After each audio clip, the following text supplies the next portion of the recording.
So let's start with the Nokar mantra. Om Namo Arihantanam, Om Namo Siddhanam, Om Namo Ayariyanam, Om Namo Ujayanam, Namo Loe Savasahunam, Eso Panchanamokaro, Sarva Pavapanasano, Mangalancha Salvesing, Paramam Havai Mangalam, Paramam Havai Mangalam. So although last week we welcomed our new members, we didn't get a chance to introduce ourselves, which I realized was a mistake, because our new members of Dad's class have to learn everybody's names and we just have to learn one name. So why don't we introduce ourselves? My name is Stimer Cheda. I'm a patent attorney for over 10 years now, and I have been a part of the Jain temple here since I got here, which was around 82. Okay. My name is Bhavin Shah. I work for an oil and gas company called Powell for about 13 years, and I'm a PMO. By trade, I'm an engineer. I'm in the management now, project management. I'm Kaushik Patrawala. I work for a company named Wadi. I've been working with them for like 12 years in oil and gas business. Jay, come on in. We're just introducing ourselves to everybody. Can you tell us your name and where you work? My name is Umesh Zaveri. I work at National Oil Group in software. Hi, my name is Sandeep Surana. I work for Infosys at BJ Services in Tomball. And we already did Kaushik. Hi, my name is Sanjay Shaji. I work with Fugro Consultants. It is I'm basically a geotechnical engineer. Currently work as a project manager with the company. My name is Ashish Mehta. I work for Accenture for about 15 years now.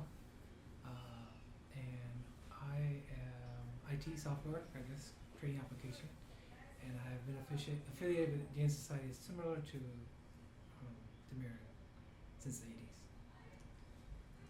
You've been raised here? Pretty much, yeah. Oh, it's good to know. My name is Nirav Gada. I work for Deloitte. I'm basically from Mumbai. And I work in Salesforce practice. So anything to do with software, IT, Salesforce. Yep. Great. So today we're going to be talking about Ahimsa. So who can define Ahimsa? This is chapter 7 of the book. Not hurting anyone. Do you have a book? No, right? No. Okay. You keep that. Is this specifically for dads or it is the kids who would get the same thing? They have different rules. They have different books. Yeah. Right, yeah. They have, this is 401, different Patsala classes use the 300 series and the 200 series as well. So we're on chapter 7 of the book. Any other definitions of Ahimsa? Non-violence is most common and well known. Right, Non-violence in thought, words, action. right. And so remember that Ahimsa is one of our 5 minor vows that we take as laymen. Who remembers what all the 5 vows are?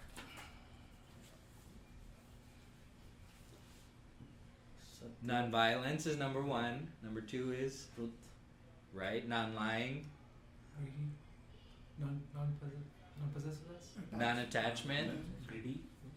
non-stealing. That's right. Brahmacharya. Celibacy. Right. Great. So we all remember. So all 5 minor vows. So this one, why does Ahimsa get a whole chapter dedicated to it? There's not a whole chapter dedicated to non-lying. So why does Ahimsa? The definition in the book is injuring any living being in one's thoughts, speech, or by physical means is violence, or Himsa. So why does Himsa get a whole chapter and the others don't, if this is just one of the 5 vows? One of the main principles of Jainism, like the main thing which our religion is based out of, maybe. I'm just guessing. Sure. Yeah, maybe it encompasses all the other all the remaining four principles of Jainism. Exactly. If we define himsa as injuring any living being in one's thought, speech, or by physical means, then, well, lying is himsa because you're injuring by speech, right? Stealing is injuring by physical means, right? Non-lying, non-stealing, non-attachment is himsa by, you can actually demonstrate attachment through thought, speech, or actions, right? Non-lying, non-violence, non-lying, non-stealing, non-attachment. And celibacy, obviously there's different ways to do violence of a sexual nature, right? So that's exactly right. So the reason it's the most important is it encompasses all of these. So I'm not sure why we always learn it as 1 out of the 5 or the 5, when really the 4 are the subset of the 1. So I'm not sure why it's grouped that way. It's a little bit confusing. But that's exactly right because it encompasses all of those. So there are different types of himsa, physical and mental. Bhava is the intention to hurt or injure any living beings. So that's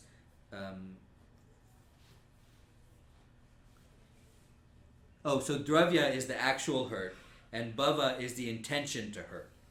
So it's kind of like, if you know about the law, there is this idea of your mental state when you do the action, right? It's different if you're incapacitated and you do the action, or if you do it premeditated.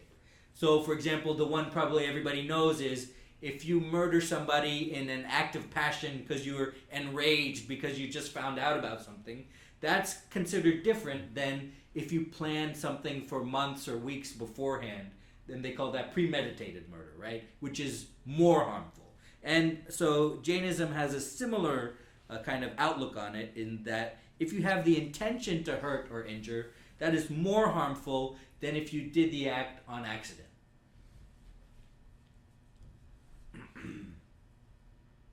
So pramada is another form of bhava himsa. And pramada means 2 things: the mental state of attachment and aversion, and 2, negligence.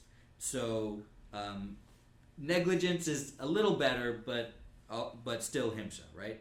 And there's also macro and micro himsa. So macro himsa is the hurting or destruction of the higher forms of life, 2 to 5 sense beings. We make a distinction between committing violence against 2 to 5 sense beings, and a distinction, the micro or sukshma himsa, means taking the life of 1 sense being, such as vegetables, water, earth, fire, and air. And the justification of this is that those with less senses suffer less, because they don't have the capability to suffer as much as 2 to 5 sense beings. So if we have to live, then let's limit our himsa to 1 sense beings.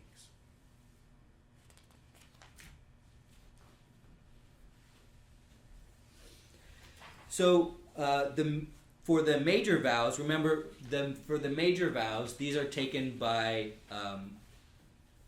priests and nuns, right? Sadhus and sadhvis. And ahimsa is, of course, the major one. And is defined as abstaining from the commission of 5 sins, himsa and the rest, in 3 forms. Krita, which is one's own actions. Karitra is getting it done through others. And anumodana, which is encouraging and approving others to do it. And of course we can do it through mind, speech, and body. So we have a 3x3 matrix, right? We have these 3 ways to do it, and with mind, speech, and body. So you have 9. So in the major vows, when you take major vows, you don't do any of the 9. Okay, so but for us, which is the next section, we of course take the minor vows, and ahimsa is defined as refraining from injuring living beings, having 2 or more senses, with the deliberate act of the mind, speech, or body, in any of the 2 ways, kritya and karitra. And so Shravaks and Shravikas are encouraged to perform something less than the 9. That's why they're called minor vows. So questions or comments about that?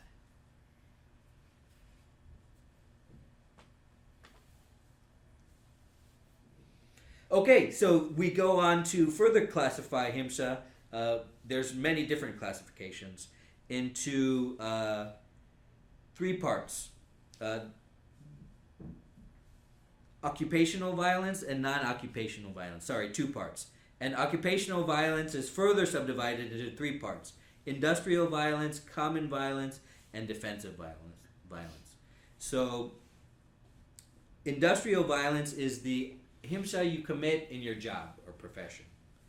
Common violence is the himsa you commit at home or with domestic acts, such as preparation of food, keeping the house, body clothes, and other things. Constructions of buildings, wells, and gardens. In that time, these were the common acts of householders. And defensive violence is the himsa you commit in self-defense of your person and property. I'm not sure why it says property there. Against thieves, robbers, assailants, and enemies in meeting their aggression and causing the least possible injury under the circumstance. I'm not sure why it says property there, because we're not supposed to be worried about our property as much. But yeah, maybe it's something we can ask the writer of the book. So these are in order from... So just like the law has this concept of self-defense, where self-defense is an excuse to commit a crime.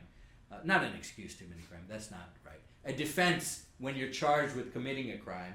If you said, I killed that person because he was going to murder me, then they don't send you to jail because that's a defense against murder, right? So just like that, we also have a defense type classification where it's more okay to commit himsa in self-defense than in other cases.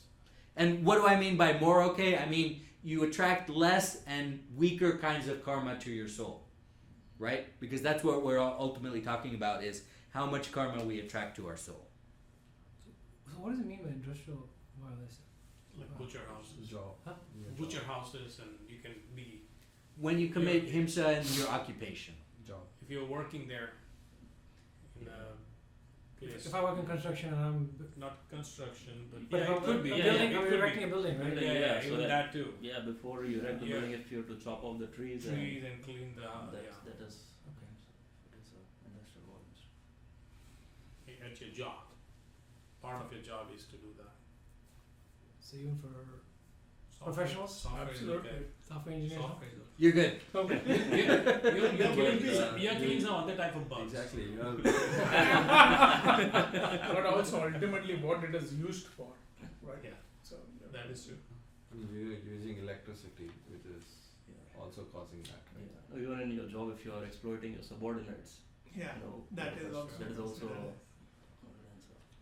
So now that we've talked about it a little bit, tell me about the things that you might have not considered himsa before, but do now. So why is it, tell me why thoughts and speeches that injure others are himsa. Because I don't understand. So let's say I insult you, and you get your feelings hurt, right? And then how does that attract more karma to my soul? Obviously, you know, you're fine. It's just your feelings that got hurt. The result of that, what the action will be performed, is indirect, maybe. Like indirect action out of my insult, I would take some other action which is harmful, maybe. Right. The reason that I attract karma to my soul, if I do himsa by speech, is because I hinder the interactions between us, and I engender that in you. And you may go do that to somebody else, or you may not, but ultimately it's my fault. Now tell me about thoughts. If I insult you in my mind, your feelings don't get hurt. You don't go out and commit other violence. I have not altered our interactions in any way. So if I commit violence against you in my mind, what's the big deal? Well, thoughts can lead to actions, I guess. That's right. Yeah. So if you say physical himsa is bad, well, I'd say like 90% of physical himsa is the prelude to that is himsa of thought, right? Otherwise, why did you do it? The only time I can guess when it isn't is if you're ignorant, right? And you perform himsa, an action of himsa, and you're ignorant. Well, maybe then you didn't have a violent thought beforehand. But the injury is that in most cases, it all starts with violence of thought. Because the violence of thought leads to the violence of speech, and the violence of speech leads to the violence of action. And that's why it's wrong. And even though it didn't hurt you, if I just mentally did it, it hurt me. It's bringing karma to me. Right? Exactly. So the book goes on and says one of the main things we can do is be vegetarian. And they talk, I don't think you guys need any kind of convincing about animal cruelty, the ecological impact of vegetarianness, slaughtering animals, cruelty to cows in the dairy industry. And the book goes on to state that it is Jain to be vegan. That is what we should be aspiring for, is veganism. That has not always been the case, but now it is the case. And now it's generally accepted that veganism is Jainism. So that's what we should aspire to. So veganism is better than vegetarianism? Absolutely, because veganism means you refrain from eating dairy or animal products such as honey, using silk and leather in your clothes and everything like that. But if the animal is treated kindly and all that, and if we get their milk, then isn't that okay? Or The book says the animal is not treated kindly. The book says cows are kept pregnant continually, slaughtering 70 to 80% of baby calves within 6 months for the veal industry, slaughtering the mother cows 5 years after their fertile life because they don't produce any milk anymore, and hormones and drugs are injected into the cow to increase milk yield. So I would reject that premise that any kind of animals are treated. Unless you have livestock.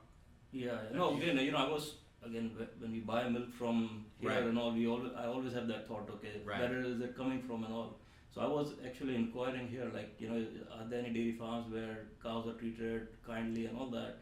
So I came across, like, one of my friends, he goes to ISKCON, so they have a Bhakti Urban farm. Oh, okay. And I just went to their website and it says, okay, the cows all treated the way, in a traditional Indian way, when they were not milked in a factory farm and all that thing. So I haven't visited, but that's on one of my list to visit. That's and great. see. Very good. Yeah, that's You great. actually can go and physically milk the cow Mm. and use that milk. Have you guys been? Any one of you? No? Yeah, We had a lecture by one of the professors. He was talking about this concept where they thought they'll have such a big land and let the cows graze freely, and only the milk which is left over after the calves have had the milk, that is only used. But then the demand to the supply is so low, Right. they cannot sustain Yeah. over even for a day supply. You need to have like acres and acres of land, and it's practically not possible. So Right. even though they may claim, but How much is true, we don't know. yeah, it is economically not possible to raise and try to meet a demand of humans, because and again in this book also it is written that human is the only breed in the entire world which actually uses milk of another animal. Right. Yeah. So No, but again, I think the purpose is not to serve a whole lot of human population. It is for maybe their own internal consumption, because ISKCON, they have their own, they make their own meals and all that, so Correct. maybe they use it there. They use it. It's not for commercial consumption. So that milk will never come into the general, meaning if you want to go and get only that kind of a milk, it is not possible, is what I'm saying. The question is scientifically proven that veganism is better than vegetarianism, or Better for what? Better for your health? yeah, I think so. Yeah. Yeah. is it? How do you get all the nutrients which you don't take from like milk and? So we get, what do vegetarians eat? The staples of a vegetarian diet are grain, legumes, vegetables, fruits, nuts, and seeds. Protein can be obtained easily through a variety of grains and legumes.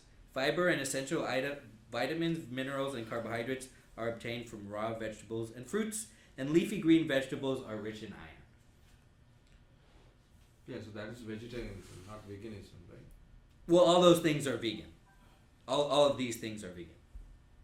Oh, okay. But So only thing that you keep it out is milk and Dairy products. ghee and Butter. Honey. butter and all that, right? So Yogurt. once you keep it out, it becomes vegan. there's a lot of products built from milk, right? Yes. Sure. So, Yeah. All of All that. that So yogurt, Cheese and yogurt. you get and alternatives. paneer. So for everything, at least here in US, you get a lot of them. Basically. Right, and that should be a stepping stone, right? Those alternatives should be a stepping stone, with the next stone being cutting them out completely. yeah. I guess what he's saying is the milk is not a necessary nutrient for us as growing. Yeah, you can find same nutrient from.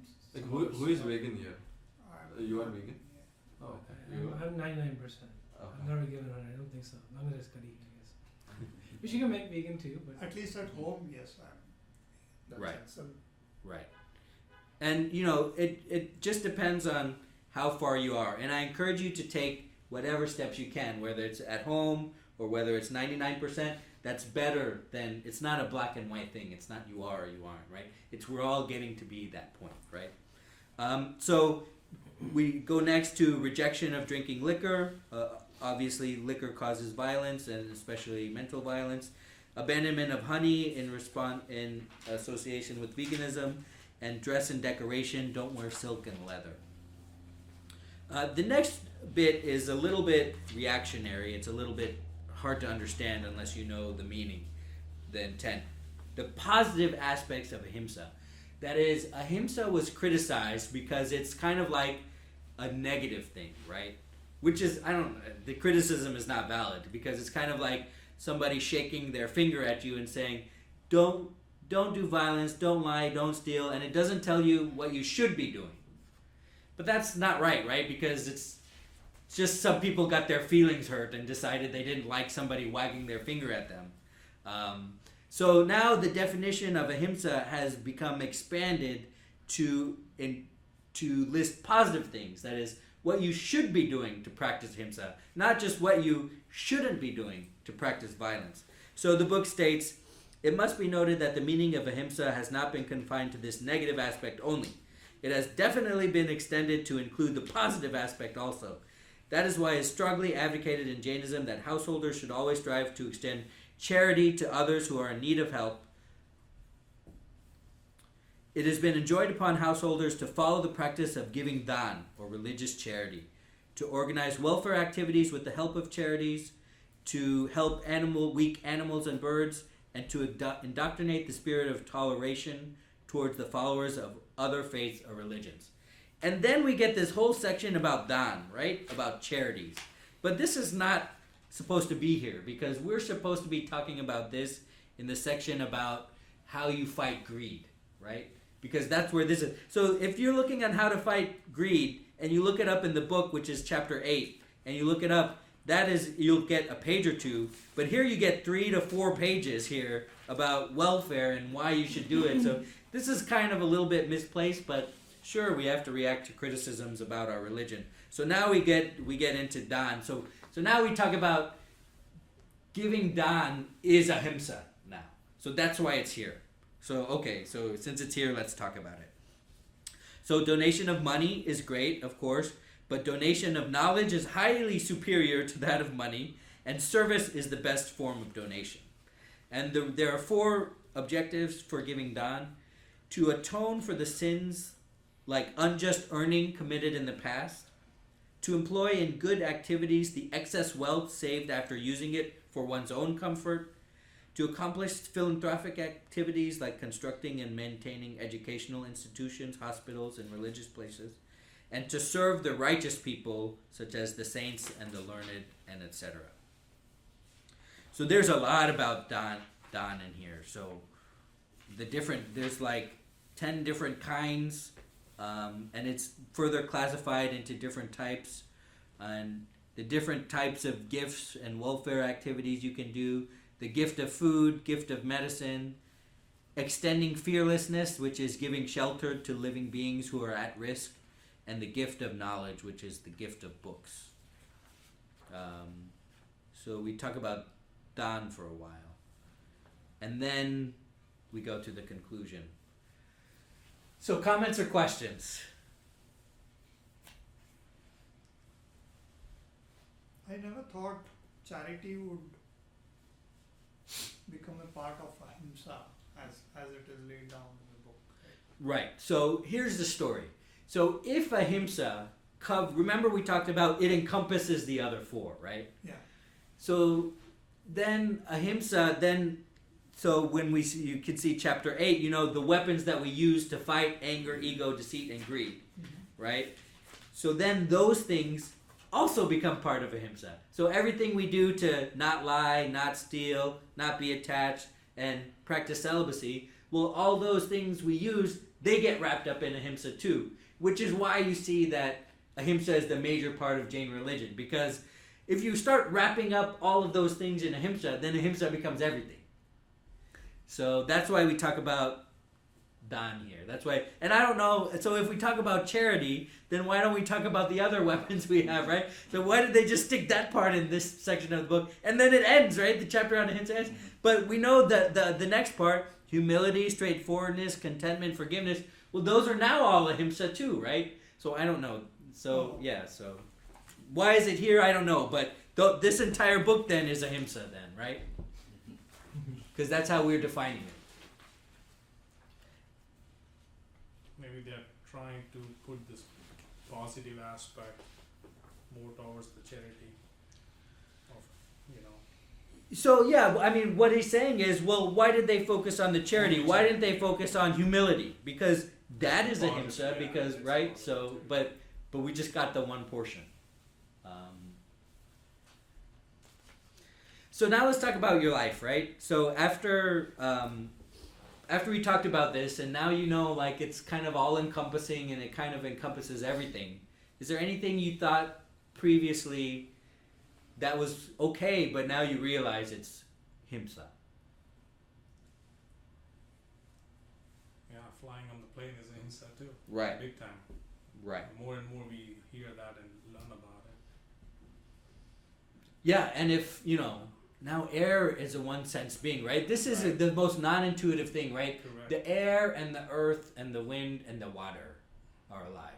And the fire. Right. So it's definitely hard to wrap your mind around.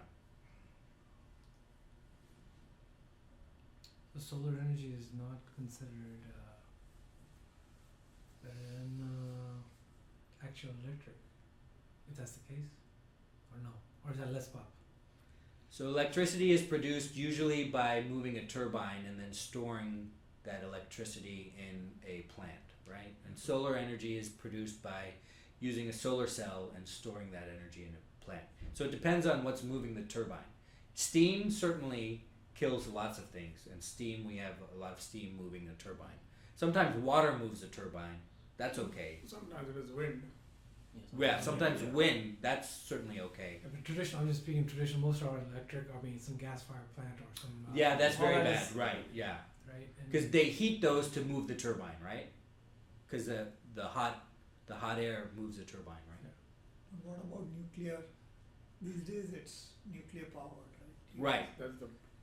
Yeah, So tell me about nuclear. They smash two atoms together and energy is produced and they capture that energy. How much of it is captured? Do we know? We don't know. And the excess, presumably any excess energy kills 1 or 2 sense beings. I'm not sure, especially about when you talk about waste. But it could be, I could see a future where nuclear energy is more Jain than electrical energy. I could, if you told me that, I could believe it. Yeah, well, but it's all the uranium and everything is coming from wherever the mines and stuff. So it's still Right. That's That's right. You're in order to get that resource itself, you're screwing the whole ecosystem. I mean, that's the reality. So. Right. But one plant once started runs for years altogether. Just Right. that one fusion or whatever chain reaction happens, Mm-hmm. that is sufficient to run the plant for like 5-10 years, and then it produces electricity continuously. And I know in Europe, for example in France, they actually produce maybe 40 or 50% of the entire consumption that is needed for entire Europe. So they have these nuclear plants, and all these countries like Norway, Sweden, all will buy electricity from them because Right. it's cheaper, and they don't have that headache of maintaining a nuclear and then having security around that. So I think that's the way it is going towards. In India also they are starting a lot of other nuclear plants too. But isn't solar at your own house just as good, no? But again, maintenance wise, now it's the cost of solar energy is going down, but again from a maintenance perspective it is I think you're asking not from Jainism cheaper. perspective. Yeah, forget yeah. irrespective of cost. Cost, and- okay. Jainism wise, he's saying solar. I mean, I think so. Solar is better, Yeah. right? Yeah, I could definitely believe that solar would be the most Jain form of energy. If you told me that, I'd believe it. And we do get to pick where we get our electricity from, right? We do get to go online and pick, and some people pick the green option, and some people pick different ways of produced energy, and we can vote with our wallets there. A couple of instances where it's difficult to explain to other people who are not Jain, like eating after sunset, Right. is difficult to explain. I mean, I understand the reason, and then not eating plants which are or the fruits and vegetables which are grown underground, right? Like Right. garlic, which is good for health, or Right. like onions and potatoes, right? So you are saying it's a form of ahimsa, but it is difficult to explain to others, right? But why bother? Yeah, I mean, just Why do I care if you're having trouble explaining it to others, or why do you care if you have trouble explaining it to others? no, I mean to give them why the concept of Jainism is like that. Oh, and- okay. right, and then Okay. we are based on ahimsa, and Uh-huh. we are talking about not killing other beings, right? Basically, which are existing. So, but I'm saying, As long as you understand it for yourself, Mhm. then don't worry about explaining it to other people. Right. Yeah, makes sense. So We're talking about ahimsa today. I normally put the scientific angle to it, and Mhm. that makes it much more easier to have those conversations with non-Jains. Like, for example, eating after sunset. So, scientifically, it is proved that before you go to bed, you should have your supper or dinner at least 3 hours before you go to bed, right? So, then I ask the question, what time do you eat food? Or what time do you have dinner? They say 8:39. Then the question is, okay, what time do you go to bed? Then they say 11. So I say then you're only having like 2 hours in between. You should look at advancing it. That's how I would. I mean, there's no point in explaining. I mean, you can obviously do that, but then that will not change the perspective if you just bring in the religious angle. But if the moment you bring in the scientific angle, then people start realizing that yes, what you're saying is making sense. Like 3 hours, for example, is a good thumb rule that you can always prescribe, and then you then correlate to Jainism and say that, you know what, we do that because we eat before sunset. So that's how I try to close the loop. Yeah, some people have a difficult time when you tell them plants, like well, you're still harming something. Yeah. You're at 1 or being 5. That's true. Even if you try, they won't understand it. One is Yeah, You certainly understand that things can suffer more than other things, right? some people just take it People don't. regardless of 1 or 5. It's suffering, Right. and it's just equal. So if I'm allowed to eat my whatever, well, you can have your plant. Right. Right. Yeah, I think they say that you're still taking a life, so they're not thinking in terms of whether it's a 1 cent, 2 cents, 3 cents. Right. It may be difficult for them to understand. I mean, but I think if I think they don't want to understand at that Yeah. point. Just don't argue. Yeah, some people always you'll have that in a Right. group that, you know, whatever you say they will have a counter. So And I encourage you not to care about trying to change anybody's mind. It's hard enough to try to follow it ourselves, And I know that people are interested in what we eat or whatever, and just say that's why I do it, and don't try to I'm not picking on you or whatever, but No, that's fine. I encourage you to let other people be. one of the things. Some people are open-minded too, though. Yeah. Right? I mean, if you think about it, and they want to just try it out for the sake of it. And I had a gentleman who is actually trying veganism now, just by discussion, and that far even I haven't gone, but he has gone all the way from this extreme to that extreme. Yeah, I mean, a lot of He already sees Americans. the physical changes. Our body is meant for vegetarianism. A lot of Americans are turning towards veganism. Right. So I mean, we have heard a lot of studies have proven that your heart risk is lesser in veganism than other diets, right? So I mean, there are a lot of shows as well. So Our digestive system is so long, right? Yeah. So it's the only vegetarian food can last that long. right. If we have non-vegetarian food, that's not meant for our digestive Yeah. system. So some people they just want to try it for the heck of it, not just for Jainism. Yeah, yeah. purpose. Right. They see Yeah, the I mean, benefit to it. Benefit of I always counter like eggs are good for your protein. What is your protein source and all that stuff will Right. come into play. Correct. And so, Actually, that's exactly, we are having a conversation with our nutritionist, and one thing that helps you don't even have to talk about Jainism, but if you look at the 2,000 calorie diet plan, and they'll tell you that most of your intake should be protein. Well, if you look at that, I mean, probably have so many options like sprouts. I mean, or sprouts are not that Jain, but like our grains and things like that. So in fact, if you try to go by diet, and if you don't want to, like they were showing us supplements, protein, V protein, and P protein, and all that stuff, and you look at it, and it's like, okay, if I don't want to take this processed food, can I take just the lentil soup, lentil things? I mean, our dal and things like that, which is much more nutritious. I mean, yes, we have to cook it ourselves, but once you see that, I think it falls in place. According to whatever we have in Jainism, we are more grain towards, right? I mean, even vegetables are less. We talk about vegetables because we eat vegetables on a regular basis, but the grains are more promoted in a way, which is protein. So I think it's just a natural way, rather than convincing a different way, we just say, okay, you ask for protein, here's our protein options. What do you suggest? And I think that works really well. And onion garlic, I think one thing I suggest, if you haven't experimented, stop eating for a week and then try to eat one day, and then you see a difference in yourself. I mean, just experience it for yourself. And I did it before, and then I said, okay, I'm stopping it.